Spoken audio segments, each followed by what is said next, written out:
Hello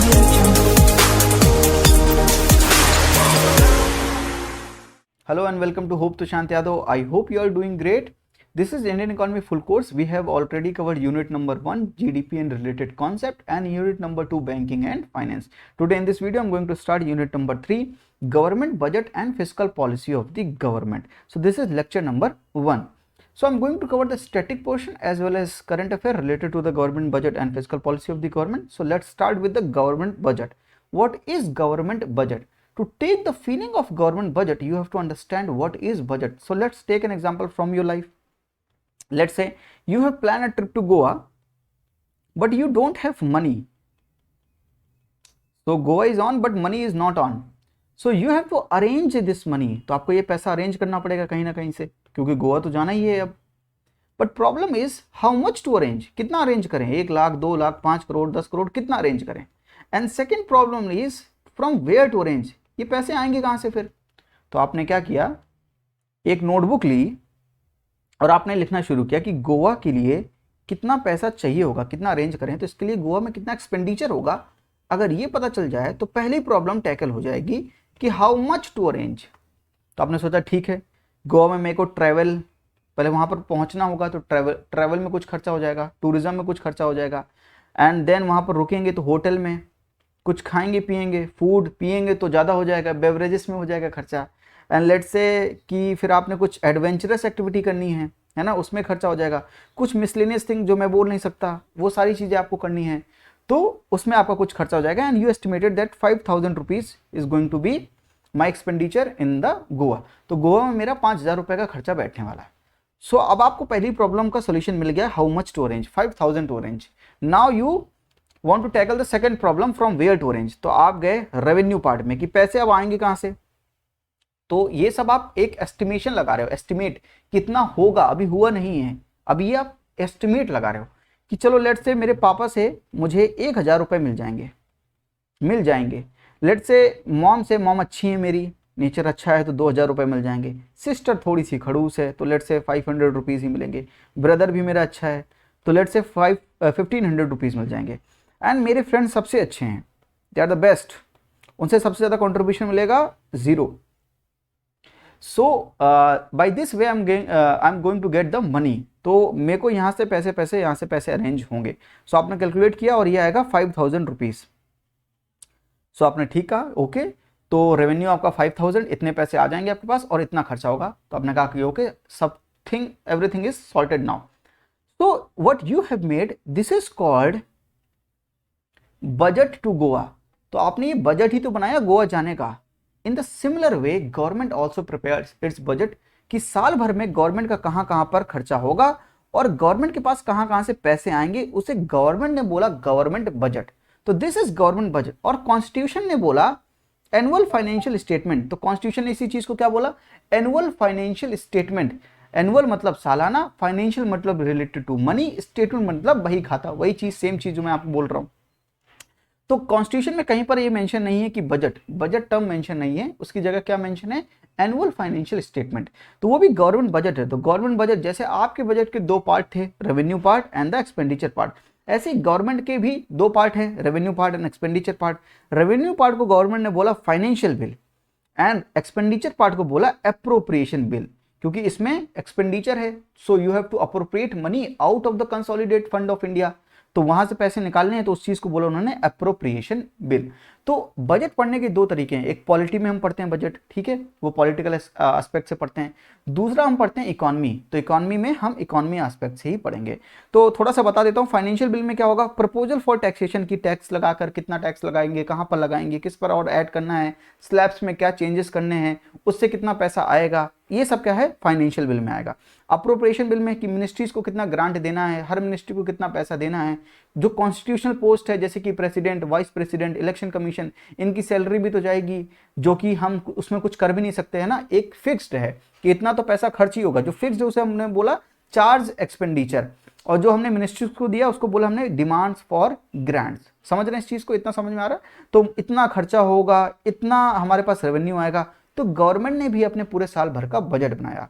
लेकिन government का जो ईयर होता है that is known as financial year. तो गवर्नमेंट का जो ईयर होता है उसे हम बोलते हैं फाइनेंशियल ईयर. तो वैसे नॉर्मल ईयर क्या होता है कि आपने 1 जनवरी से 31 दिसंबर, लेकिन गवर्नमेंट का जो फाइनेंशियल ईयर होता है वो होता है 1 अप्रैल से 31 मार्च तक। तो ये गवर्नमेंट का फाइनेंशियल ईयर है। तो फाइनेंशियल ईयर की डेफिनेशन क्या है, यही है, 1 अप्रैल से 31 मार्च तक। और गवर्नमेंट बजट, तो लेट्स से कि अभी जो ईयर चल रहा है, लेट्स से कि अभी बजट किसका आया है, 2020-21 का, 2021-22 का, ठीक है। अभी इसका बजट आया है, कब आया है, 1 फेब को आया है, ठीक है। 1 फेब में जब हम थे तो हम किस फाइनेंशियल ईयर में थे, we are in the financial year 2020-21, इस फाइनेंशियल ईयर में थे, क्योंकि ये कहां से था, 1 अप्रैल 2020 से 31 मार्च 2021 तक, विच मीन्स कि 1 फरवरी 2021 को हम इस फाइनेंशियल ईयर में थे। इस फाइनेंशियल में थे, हमने अगले फाइनेंशियल ईयर का हमने क्या निकाला है, बजट निकाला है। तो बजट जो है एस्टिमेट है, एस्टिमेट क्या है कि अगले साल, नेक्स्ट ईयर क्या होने वाला है। तो बजट वाले पेपर में क्या होगा, अगले साल हम कितना खर्च करने वाले हैं ये भी होगा, और 2 चीजें और होंगी, ठीक है। पहले आप ये समझिए कि जो बजट होगा वो अगले साल के लिए होगा, तो आप जिस फाइनेंशियल ईयर में हैं उसके अगले फाइनेंशियल ईयर में आप कितना खर्चा करने वाले हैं, कितना पैसा आपके पास आएगा, इसका एस्टिमेट होता है बजट, ठीक है। अब समझते हैं कि जो एनुअल फाइनेंशियल स्टेटमेंट जो होगा 2020-21-22 का, माफ कीजिएगा 21-22 का जो इस बार का है, उसमें क्या क्या चीजें होंगी, उसमें 3 चीजें होंगी। पहला होगा बजट एस्टिमेट, कौन से फाइनेंशियल ईयर का, नेक्स्ट फाइनेंशियल ईयर का क्या होगा, budget estimate, next financial year का होगा बजट एस्टिमेट। इसका मतलब कि अगले साल आप कितना खर्चा करने वाले हैं, तो ये सब होगा बजट एस्टिमेट अगले साल का। दूसरी चीज जो होगी इसी एनुअल फाइनेंशियल स्टेटमेंट, मतलब इसी इतनी मोटी वाली बुक में वो जो रेड कलर की होती है, उसमें दूसरी चीज ये होगी revised estimate of current financial year, current financial year का रिवाइज्ड एस्टिमेट। रिवाइज्ड एस्टिमेट का मतलब होता है कि पिछले साल भी तो बजट आया होगा, पिछले साल बजट आया होगा, अब पिछले साल जब बजट आया होगा तो वो 1 अप्रैल से स्टार्ट हो गया होगा, और अभी 1 फेब को नया बजट आया, तो 1 अप्रैल से 1 फेब तक आपने एक्चुअली कुछ पैसा खर्च कर लिया होगा। तो आप मान लीजिए गोवा चले गए, और गोवा आपका 4 दिन का प्लान है, और आप 3 दिन आप रह लिए, तो 3 दिन में आपने देखा कि कितना वाकई में मेरे को रेवेन्यू मिला था और कितना मैंने एक्चुअल में खर्चा कर दिया।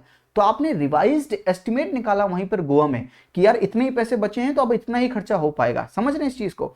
तो 1 फेब को आपने क्या निकाला कि करंट फाइनेंशियल ईयर में, जो कि मैंने पिछले फाइनेंशियल ईयर में तय किया था कि मैं इतना खर्चा करूंगा, तो करंट फाइनेंशियल ईयर में बैठ के मैं ये देख रहा हूं कि कितना खर्चा वाकई में 1 फेब तक हो चुका है। अभी फेब और मार्च बाकी है, तो 1 फेब तक कितना खर्चा हो चुका है, इसे हम बोलेंगे revised estimate of current financial year, ठीक है। और तीसरी चीज होगी कि पिछले फाइनेंशियल ईयर का, यानी 2019-20 का हमारे पास एक्चुअल डेटा आ गया होगा। तो इस साल का तो अभी क्योंकि फेब चल रहा था, तो अभी ये पूरा डेटा आया नहीं, क्योंकि फेब तक का डेटा होगा, लेकिन पिछले फाइनेंशियल ईयर का पूरा डेटा अभी तक आ चुका होगा, उसे हम बोलेंगे actual figures of previous financial year. तो बजट में, एनुअल फाइनेंशियल स्टेटमेंट में 3 चीजें होती हैं, कौन कौन सी, नेक्स्ट फाइनेंशियल ईयर का व्हाट इज बजट एस्टिमेट, कितना एस्टिमेट है, करंट फाइनेंशियल ईयर का रिवाइज्ड एस्टिमेट, कितना आपने वाकई में एक्चुअल में खर्चा कर दिया है, और अभी कितना खर्चा करना बाकी है, तो वो रिवाइज्ड, इसीलिए रिवाइज्ड एस्टिमेट बोला गया। एंड जो प्रीवियस फाइनेंशियल ईयर होगा उसका एक्चुअल फिगर्स, कि वाकई में एग्जैक्टली आपने कितना खर्चा कर दिया। तो गोवा से जब आप वापस आ जाएंगे तब आपके पास एग्जैक्ट फिगर्स होंगे कि मैंने इतना रेवेन्यू मेरे को मिला था और मैंने वाकई में इतना खर्चा किया, क्योंकि आप तो अब गोवा से होकर आ गए, तो अब आपको पूरा एस्टिमेट पता है कि कितना खर्चा आपने कहां कहां पर किया। तो उस बजट में, उस एनुअल फाइनेंशियल स्टेटमेंट में गवर्नमेंट तीनों चीज लिखती है कि नेक्स्ट फाइनेंशियल ईयर में क्या हमारा एस्टिमेट रहेगा, करंट फाइनेंशियल ईयर की क्या सिचुएशन है, और प्रीवियस फाइनेंशियल ईयर के क्या एक्चुअल फिगर्स हैं। ये चीज समझ में आई। और ये रिस्पॉन्सिबिलिटी है under article 112 of the constitution, ये प्रेसिडेंट की रिस्पॉन्सिबिलिटी है कि एनुअल फाइनेंशियल स्टेटमेंट को पार्लियामेंट में टेबल्ड किया जाए, ठीक है। किसकी रिस्पॉन्सिबिलिटी है, थोड़ा सा पॉलिटी एस्पेक्ट बता रहा हूं मैं, प्रेसिडेंट की ड्यूटी है, किस मेजोरिटी से पास होगा, कितनी मेजोरिटी होती है, मनी बिल होता है कि नहीं होता है, ये सब आप पॉलिटी में पढ़िएगा, ठीक है। इतना चीज समझ में आ गया। मैं आपको केवल इंट्रोड्यूस करवा रहा हूं गवर्नमेंट बजट से, मेरा मेन मोटिव है आपको fiscal policy of the government समझाना, ठीक है। बजट और बजटिंग में क्या अंतर है, बजट एक स्टेटमेंट होता है, तो आपने देखा बजट एक स्टेटमेंट है, लेकिन budgeting is calculating revenue and expenditure, की वाकई में कैसे कितना एक्सपेंडिचर होगा, आपने जैसे कि आपको एक बिल्डिंग बनानी है तो इतना ईंटें लगे, इतना ईंटों का दाम होगा, इतना सीमेंट का खर्चा लगेगा, तो ये जो आप कैलकुलेट कर रहे हैं इसे हम बोलेंगे बजटिंग। ठीक है, तो बजट क्या है, आपने एक चीज लिख ली वहां पर कि इतना खर्च होगा, it's a statement, but budgeting is a process of calculating revenue and expenditure. ठीक है, और Lok Sabha takes up the demands of grants of each ministry separately and scrutinize it and then adopted, and for this purpose they can also introduce the cut motion. तो executive legislature हमेशा executive पर control रखती है, ये आपने पढ़ा होगा polity में।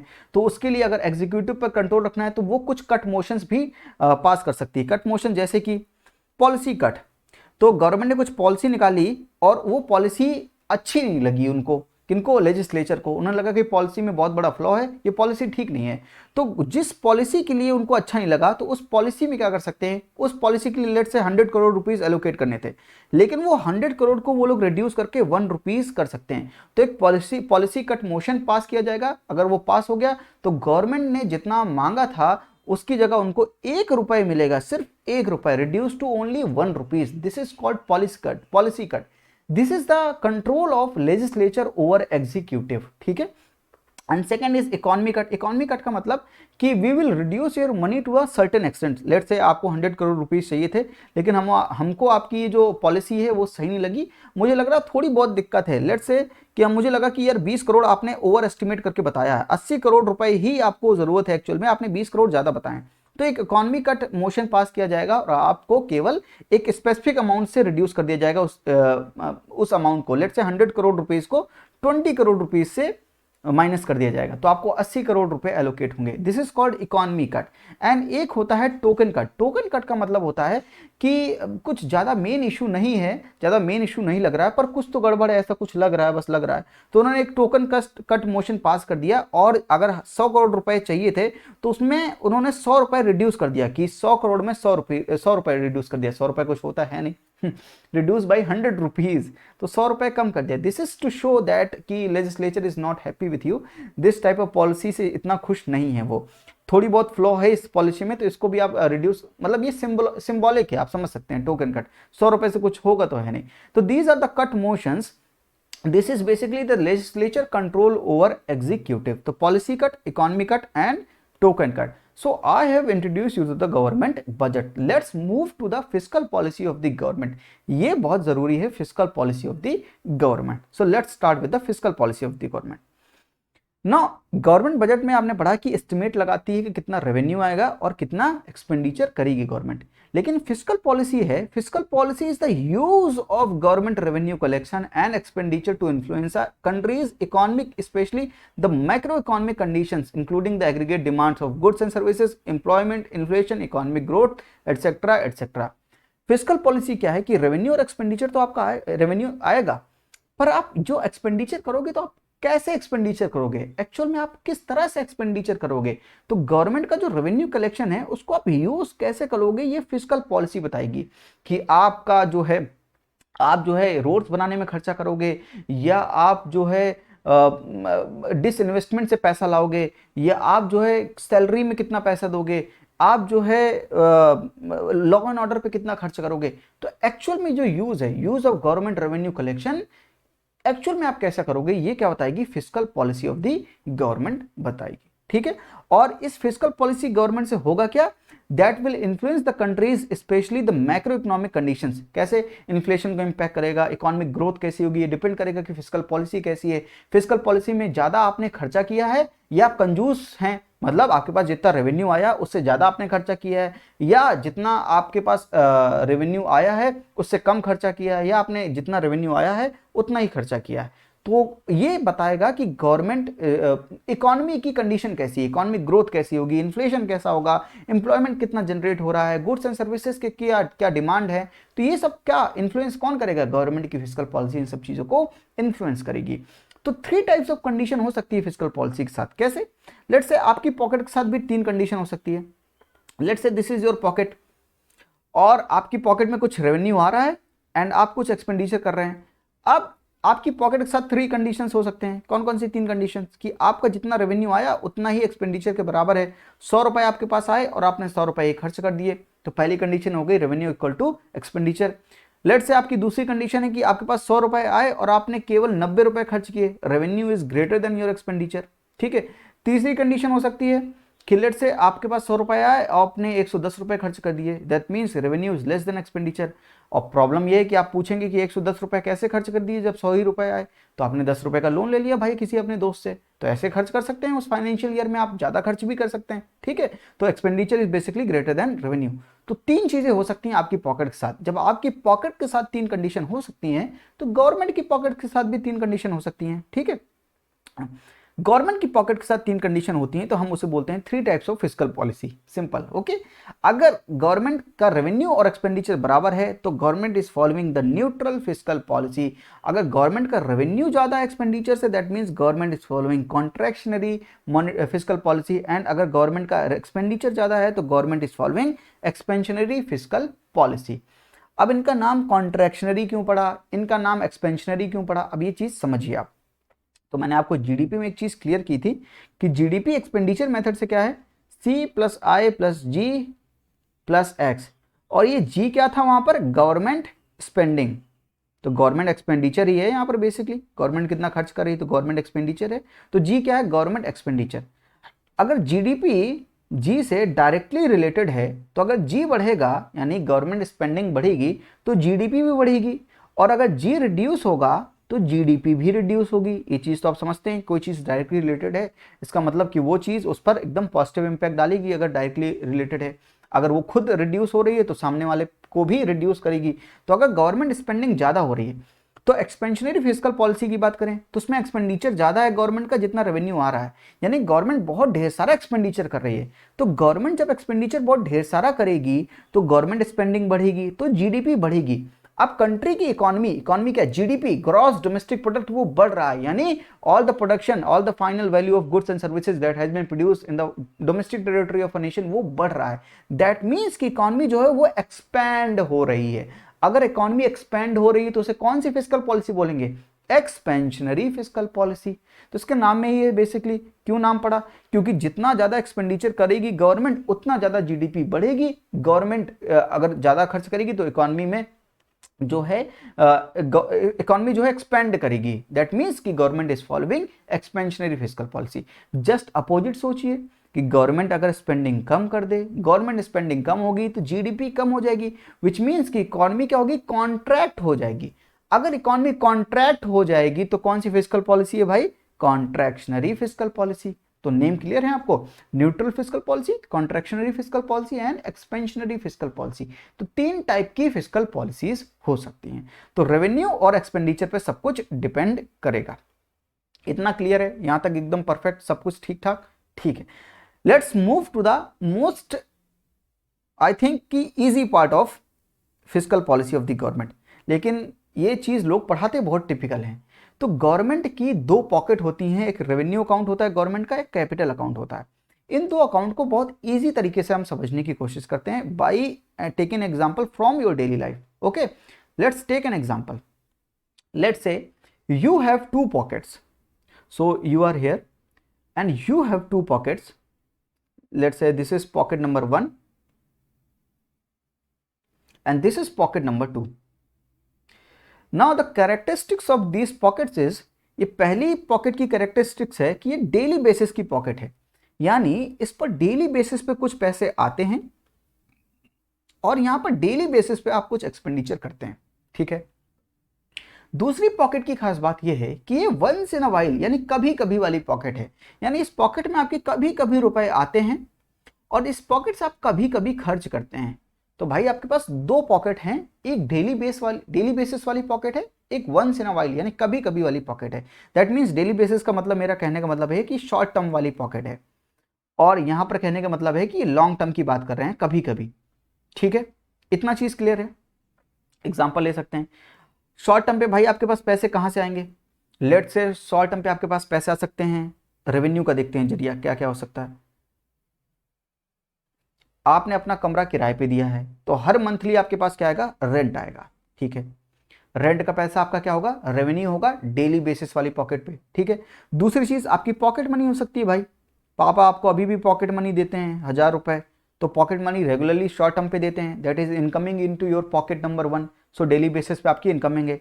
तीसरा क्या हो सकता है? तीसरा हो सकता है कि आपकी सैलरी आती है, आप कहीं पे एम्प्लॉय हैं तो आपकी सैलरी आती है monthly, that is also a daily basis revenue for you. चौथी चीज़ क्या हो सकती है? कई चीज़ें हो सकती है रेवेन्यू पे, ठीक है, आप कुछ भी जोड़ सकते हैं इस पे कि डेली बेसिस पे आपके पास क्या क्या हो रहा है। डेली बेसिस पे आप एक्सपेंडिचर कहाँ पर करेंगे?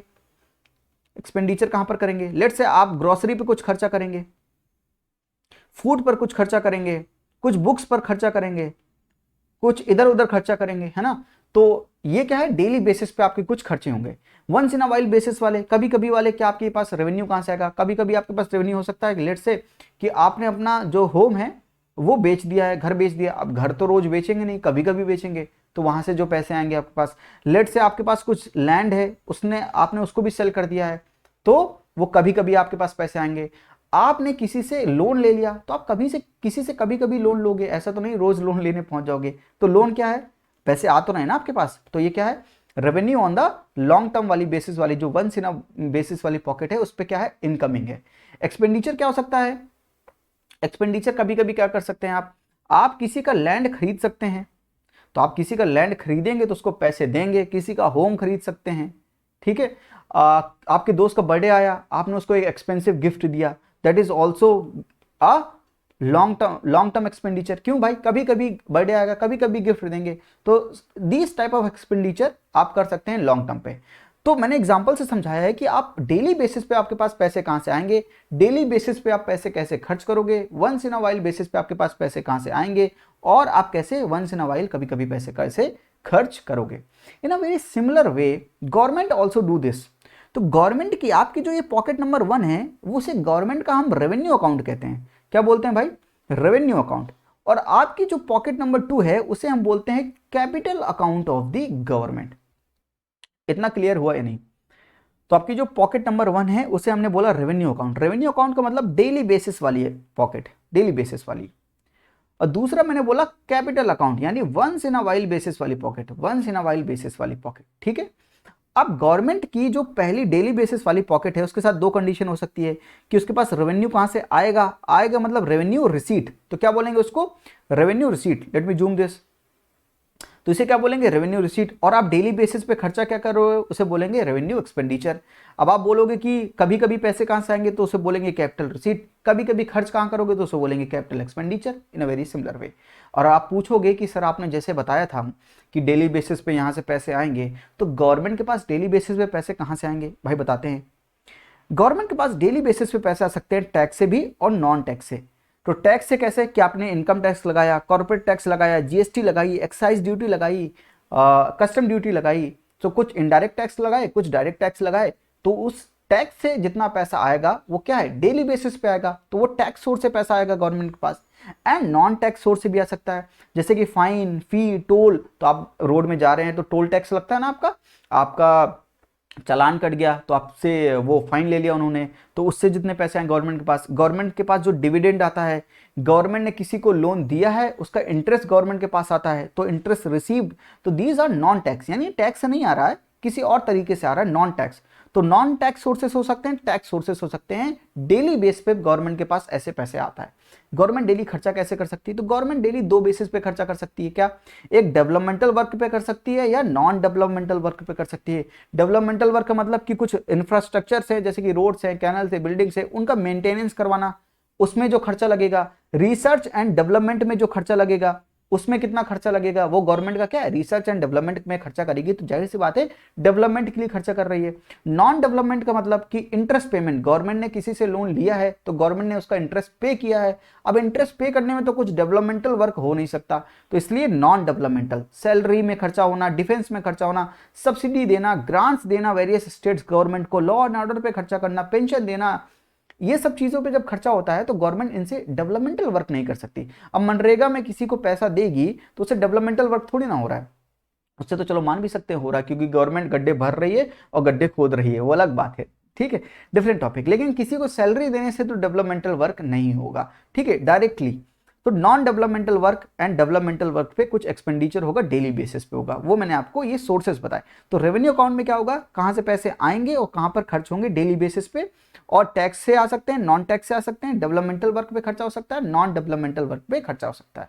अगर कभी कभी वाली पॉकेट की बात करें तो कभी कभी कहाँ से पैसे आएंगे, तो गवर्नमेंट ने लोन लिया तो कभी कभी गवर्नमेंट लोन लेगी, तो ऐसा नहीं डेली बेसिस पे गवर्नमेंट लोन लेगी, तो कभी कभी लोन लेगी तो क्या होगा, कैपिटल रिसीट, भले पे करना है लेकिन जब लेगी तब तो उसके पास आएगा ना, तो this is called capital receipt.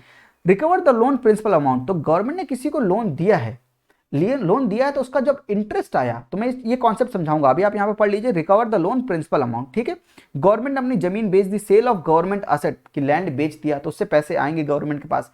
Government ने डिसइन्वेस्टमेंट कर दिया पीएसयू का, स्ट्रेटेजिक डिसइन्वेस्टमेंट भी कर सकती है, डिसइन्वेस्टमेंट भी कर सकती है, उससे क्या होगा, गवर्नमेंट के पास पैसे आएंगे, तो that is the capital receipt of the government. Government expenditure, capital expenditure कैसे कर सकती है, गवर्नमेंट फ्रेश इंफ्रास्ट्रक्चर, जैसे कि नई रोड बनवाया, नई कैनल्स बनवाना, नई बिल्डिंग्स बनवाना, ठीक है, नई हाईवेज बनवाना, उस पर कितना खर्चा होता है, expenditure on the fresh infrastructure, तो उस पर जितना नया खर्चा होगा तो गवर्नमेंट कभी कभी रोड बनवाएगी, कभी कभी बिल्डिंग्स बनवाएगी, तो वो क्या है, capital expenditure of the government. Repayment of loan, ये मैं समझाऊंगा, and loan to state government, तो गवर्नमेंट ने वेरियस स्टेट गवर्नमेंट्स को लोन दिया, सेंट्रल गवर्नमेंट ने वेरियस स्टेट गवर्नमेंट्स को जब लोन दिया तो वो कभी कभी देगी, that is the capital expenditure part of the government. So this is whole scenario. तो government budget, revenue account, daily account and once in a while basis वाला अकाउंट। डेली अकाउंट पे पैसे आएंगे, डेली खर्च करेंगे, कभी कभी आएंगे, कभी कभी खर्च करेंगे, और ये टैक्स से आ सकते हैं, नॉन टैक्स से आ सकते हैं, डेवलपमेंटल वर्क पे खर्चा हो सकता है, नॉन डेवलपमेंटल वर्क पे खर्चा हो सकता है, गवर्नमेंट के पास लोन से पैसा आ सकता है, एसेट बेच दिया उससे आ सकता है, डिसइन्वेस्टमेंट कर दिया उससे आ सकता है, नया इंफ्रास्ट्रक्चर बनाया उस पर खर्चा हो सकता है, गवर्नमेंट ने स्टेट गवर्नमेंट को लोन दे दिया उस पर खर्चा हो सकता है। This is all about government की दो pocket, revenue account and capital account. और यहां पर समझने वाले तीन कॉन्सेप्ट हैं, तो मैं आज आपको तीन कॉन्सेप्ट समझाता हूं, समझिए इस चीज को। गवर्नमेंट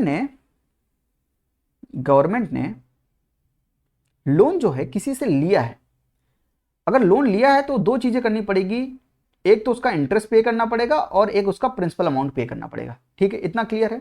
तो इंटरेस्ट भी पे करना पड़ेगा और प्रिंसिपल अमाउंट भी पे करना पड़ेगा, लेकिन कॉन्सेप्ट ये है कि जो इंटरेस्ट पे करते हैं वो हम डेली बेसिस पे काउंट करते हैं, क्या करते हैं भाई, डेली बेसिस पे काउंट करते हैं, और जो हम प्रिंसिपल अमाउंट काउंट करते हैं वो once in a while basis वाली पॉकेट पे काउंट करते हैं, यानी कभी कभी वाली पॉकेट पे काउंट करते हैं। तो इंटरेस्ट जो होता है वो डेली बेसिस पे काउंट होता है, इसलिए हम उसको भी डेली बेसिस पे काउंट कर रहे हैं, और प्रिंसिपल अमाउंट कभी कभी दिया जाता है, तो पूरा प्रिंसिपल अमाउंट एक साथ उठा के दे दिया, तो ऐसा समझ लीजिए, इसको हमने बोल दिया कि प्रिंसिपल अमाउंट जो है हमेशा once in a while basis वाली पॉकेट पर ही काउंट होगा।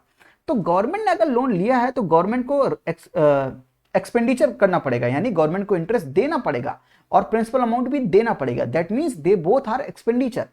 तो इंटरेस्ट जब पे करेगी government, that will be known as revenue expenditure, तो रेवेन्यू अकाउंट के रेवेन्यू एक्सपेंडिचर वाली पॉकेट से देगी गवर्नमेंट। लेकिन जब प्रिंसिपल पे करना होगा तो वो देगी कैपिटल एक्सपेंडिचर से, समझे, कैपिटल अकाउंट के कैपिटल एक्सपेंडिचर से पे करेगी अपना प्रिंसिपल अमाउंट, और इंटरेस्ट पेमेंट करेगी रेवेन्यू अकाउंट के रेवेन्यू एक्सपेंडिचर वाली पॉकेट से, ठीक है। लेट्स से इसका उल्टा केस लीजिए, गवर्नमेंट ने लोन किसी को दिया है, तो गवर्नमेंट के पास अब इंटरेस्ट भी आएगा और उसका प्रिंसिपल अमाउंट आएगा। जो इंटरेस्ट आएगा वो किस पॉकेट पे आएगा, दोनों इनकमिंग है, दैट मींस गवर्नमेंट के दोनों रेवेन्यू है। इंटरेस्ट डेली बेस पे काउंट होता है, इसलिए किस पे आएगा, रेवेन्यू रिसीट, रेवेन्यू अकाउंट के रेवेन्यू रिसीट पे आएगा, और प्रिंसिपल अमाउंट कहां आएगा, कैपिटल अकाउंट के कैपिटल रिसीट वाले सेक्शन पे आएगा। ये कॉन्सेप्ट समझ में आया कि लोन जब दिया तो उसका इंटरेस्ट आएगा वो हमेशा डेली बेसिस पे काउंट होगा, और जो प्रिंसिपल अमाउंट होगा वो हमेशा once in a while basis पे काउंट होगा। दिस इज क्लियर और नॉट? पहला कॉन्सेप्ट ये है। दूसरा कॉन्सेप्ट क्या है, दूसरा कॉन्सेप्ट समझते हैं। देखिए दूसरा कॉन्सेप्ट ये है कि जब सेंट्रल गवर्नमेंट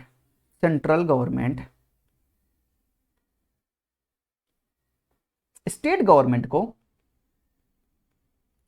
ग्रांट्स देती है, एंड सेकंड केस इज जब सेंट्रल गवर्नमेंट स्टेट गवर्नमेंट को लोन देती है। ग्रांट्स जो होते हैं उसे बोलते हैं अनुदान, यानी देना और भूल जाना, यानी मैंने आपको 100 रुपए दिए, इस मकसद से नहीं दिए कि आपने 100 रुपए मुझे आप इंटरेस्ट के साथ वापस करोगे, that is known as grants. और लोन क्या है कि मैंने आपको दिया, किसी पर्टिकुलर इंटरेस्ट रेट पे दिया, और मैं आपसे एक्सपेक्ट कर रहा हूं कि उतने साल बाद आप मुझे उतना इंटरेस्ट दे के प्रिंसिपल अमाउंट के साथ वापस कर देंगे। तो this is basic difference between grants and loans. तो सेंट्रल गवर्नमेंट स्टेट गवर्नमेंट को ग्रांट्स जो देती है वो डेली बेसिस पे देती रहती है, लेकिन जो लोन देती है वो वंस इन अ वाइल पे देती है, समझिए इस चीज को।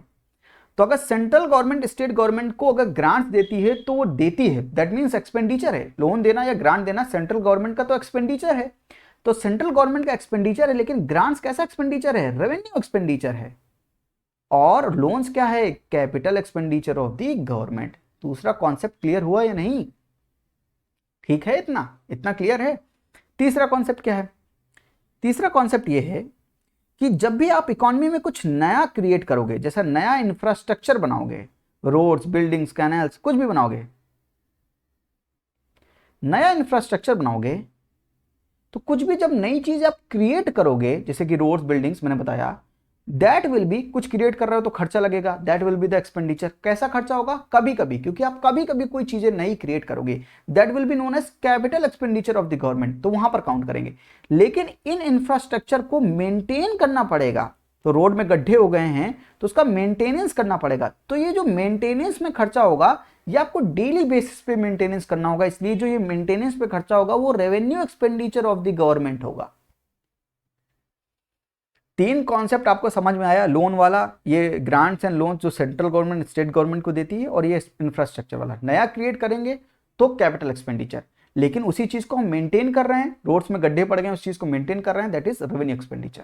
ठीक है, अब ये चीज देखिए, तो अगर मैं मान लेता हूं गवर्नमेंट ने लोन किसी को दिया है तो क्या आएगा उसके पास, रेवेन्यू में इंटरेस्ट आएगा और प्रिंसिपल अमाउंट आएगा। तो जो इंटरेस्ट आएगा वो कहां पर आएगा, रेवेन्यू रिसीट आएगा, तो कहां पर आएगा, ये लिखा है इंटरेस्ट रिसीव्ड, देख रहे हैं आप, इंटरेस्ट रिसीव्ड। ठीक है, और प्रिंसिपल अमाउंट कहां पर आएगा, कैपिटल रिसीट पे, ये लिखा है recover the loan principal amount, देखा आपको, recover the loan principal amount. लेकिन गवर्नमेंट ने किसी से लोन लिया है तो गवर्नमेंट को इंटरेस्ट भी पे करना है एंड गवर्नमेंट को प्रिंसिपल अमाउंट भी पे करना है। प्रिंसिपल अमाउंट गवर्नमेंट पे करेगी तो एक्सपेंडिचर है, कहां से पे करेगी, repayment of loan principal amount, capital expenditure से पे करेगी। और इंटरेस्ट कहां से पे करेगी, ये देखिए interest payment, non developmental expenditure of revenue expenditure. समझे इस चीज को, पहला कॉन्सेप्ट क्लियर हुआ एकदम। और इंटरेस्ट पेमेंट सबसे बड़ा खर्चा है गवर्नमेंट का, मैं आपको अभी सारे डेटा के साथ, फिगर के साथ ये बताऊंगा कि कितना खर्चा होता है, लेकिन ये लास्ट में पढ़ेंगे, आज नहीं अगली क्लास में पढ़ेंगे, क्योंकि मुझको पहले आपको डेफिसिट समझाने होंगे। सारे डेफिसिट कंप्लीट हो जाएंगे तो इस बार के बजट में जो चीजें हुई हैं, कितने लाख का खर्चा हुआ, उसमें कितने लाख का रेवेन्यू एक्सपेंडिचर है, सारी चीजें वहां पर समझेंगे। ठीक है, इंटरेस्ट पेमेंट सबसे बड़ा एक्सपेंडिचर है, रेवेन्यू एक्सपेंडिचर है गवर्नमेंट ऑफ इंडिया का। ठीक है, दूसरी बात कर रहे थे कि ग्रांट्स जब देगी सेंट्रल गवर्नमेंट स्टेट गवर्नमेंट के, तो दैट विल बी क्या होगा, वो रेवेन्यू एक्सपेंडिचर होगा। तो रेवेन्यू एक्सपेंडिचर में देखिए ये ग्रांट्स देख रहे हैं आप, और अगर लोन देगी तो कैपिटल एक्सपेंडिचर होगा, तो कैपिटल एक्सपेंडिचर में loan to various state government, दिख रहा है आपको, कैपिटल एक्सपेंडिचर। ठीक है, एंड तीसरी चीज कि अगर कोई नया इंफ्रास्ट्रक्चर बनाना है, एक्सपेंडिचर ऑन फ्रेश इंफ्रास्ट्रक्चर, तो वो कैपिटल एक्सपेंडिचर होगा। लेकिन अगर इसी चीज को मेंटेन करना है, मेंटेनेंस ऑफ वेरियस इंफ्रास्ट्रक्चर, तो वो क्या होगा, डेवलपमेंटल के लिए रेवेन्यू एक्सपेंडिचर होगा।